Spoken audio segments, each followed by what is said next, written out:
ಅರಸೀಕೆರೆ ಪಾವಗಡದಲ್ಲಿ ಅದ್ದೂರಿ ರಂಜಾನ್ ಆಚರಣೆ.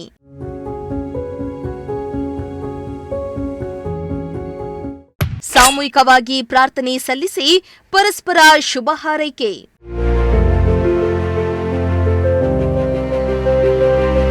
ಇಂದು ಎಲ್ಲೆಡೆ ಪವಿತ್ರ ರಂಜಾನ್ ಹಬ್ಬದ ಸಂಭ್ರಮ ಸಡಗರ ಮನೆ ಮಾಡಿದೆ. ಮುಸ್ಲಿಂ ಬಾಂಧವರು ಸಾಮೂಹಿಕವಾಗಿ ಪ್ರಾರ್ಥನೆಯನ್ನ ಸಲ್ಲಿಸಿ ಪರಸ್ಪರ ಶುಭ ಹಾರೈಸಿಕೊಂಡ್ರು.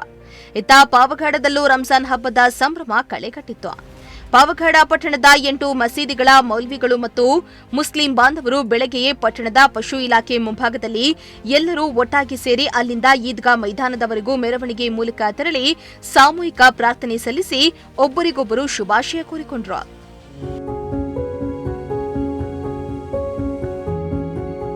ಇನ್ನು ಪ್ರಾರ್ಥನೆಯಲ್ಲಿ ನೂರಾರು ಮಂದಿ ಹಿರಿಯ ಮುಸ್ಲಿಂ ಮುಖಂಡರು, ಪುಟ್ಟ ಪುಟ್ಟ ಮಕ್ಕಳು ಪ್ರಾರ್ಥನೆಯಲ್ಲಿ ಭಾಗಿಯಾಗಿದ್ದು ಅಲ್ಲಾಹುವಿನ ಸ್ಮರಣೆಯಲ್ಲಿ ಮಗ್ನರಾಗಿದ್ರು. ಇನ್ನು ಮುಸ್ಲಿಂ ಬಾಂಧವರು 1 ತಿಂಗಳ ಉಪವಾಸ ಚಂದ್ರ ದರ್ಶನವಾದ ನಂತರ ಅಂತ್ಯವಾಗಿದ್ದು ಇಂದು ಸ್ನಾನ ಮಾಡಿ ಶುಭ್ರ ಬಟ್ಟೆಯನ್ನ ತೊಟ್ಟು ಅಲ್ಲಾಹನನ್ನ ಸ್ಮರಿಸುತ್ತಾ ಸಾಮೂಹಿಕ ಪ್ರಾರ್ಥನೆಯನ್ನ ಸಲ್ಲಿಸಿದ್ದು ವಿಶೇಷವಾಗಿತ್ತು. ಇನ್ನು ಈ ಹಬ್ಬವು ಪ್ರೀತಿ, ಸಹೋದರತ್ವ ಮತ್ತು ಸಾಮರಸ್ಯದ ಸಂಕೇತವಾಗಿದ್ದು ಸಾಮೂಹಿಕ ಪ್ರಾರ್ಥನೆಯಲ್ಲಿ ಭಾಗಿಯಾಗಿದ್ದ ಮುಸ್ಲಿಂ ಸಮುದಾಯದವರಿಗೆ ಗ್ರಾನೈಟ್ ಶಾಪ್ ಮಾಲೀಕ ತಣ್ಣನೆಯ ನೀರು ಹಾಗೂ ಖರ್ಜೂರವನ್ನ ವಿತರಿಸಿದ್ರು.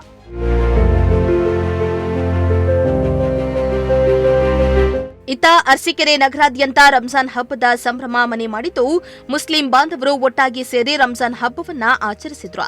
ಬೆಳಗ್ಗೆಯೇ ಎದ್ದು ಅರ್ಹರಿಗೆ ಜಾಕತ್ ನೀಡಿದ ಬಳಿಕ ಹೊಸ ಬಟ್ಟೆಯನ್ನ ಧರಿಸಿ ನಗರದ ಸುನ್ನಿ ಜಾಮಿಯಾ ಮಸೀದಿಯಿಂದ ಈದ್ಗಾ ಮೈದಾನದವರೆಗೂ ಮೆರವಣಿಗೆ ಮೂಲಕ ತೆರಳಿ ಸಾಮೂಹಿಕ ಪ್ರಾರ್ಥನೆಯನ್ನ ಸಲ್ಲಿಸಿದ್ರು.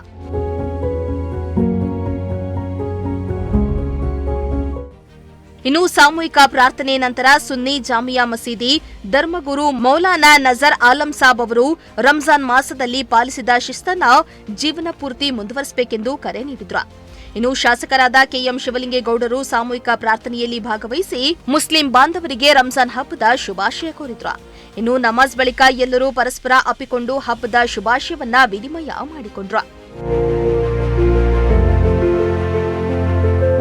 ಇನ್ನು ಈ ವೇಳೆ ತಾಲೂಕು ದಂಡಾಧಿಕಾರಿ ಸಂತೋಷ್ ಕುಮಾರ್, ಡಿವೈಎಸ್ಪಿ ಗೋಪಿ, ನಗರಸಭೆ ಪೌರಾಯುಕ್ತ ಕೃಷ್ಣಮೂರ್ತಿ, ನಿಕಟಪೂರ್ವ ಅಧ್ಯಕ್ಷ ಎಂ ಸಮೀವುಲ್ಲಾ, ಹಾಸನ ಜಿಲ್ಲಾ ವಕ್ಫ್ ಮಂಡಳಿ ಮಾಜಿ ಅಧ್ಯಕ್ಷ ಸೈಯದ್ ಸಿಕಂದರ್, ಕರವೇ ಜಿಲ್ಲಾ ಉಪಾಧ್ಯಕ್ಷ ಹೇಮಂತ್ ಕುಮಾರ್ ಸೇರಿದಂತೆ ಹಲವಾರು ಮುಸ್ಲಿಂ ಬಾಂಧವರಿಗೆ ಹಬ್ಬದ ಶುಭಾಶಯಗಳನ್ನು ಕೋರಿದ್ರು.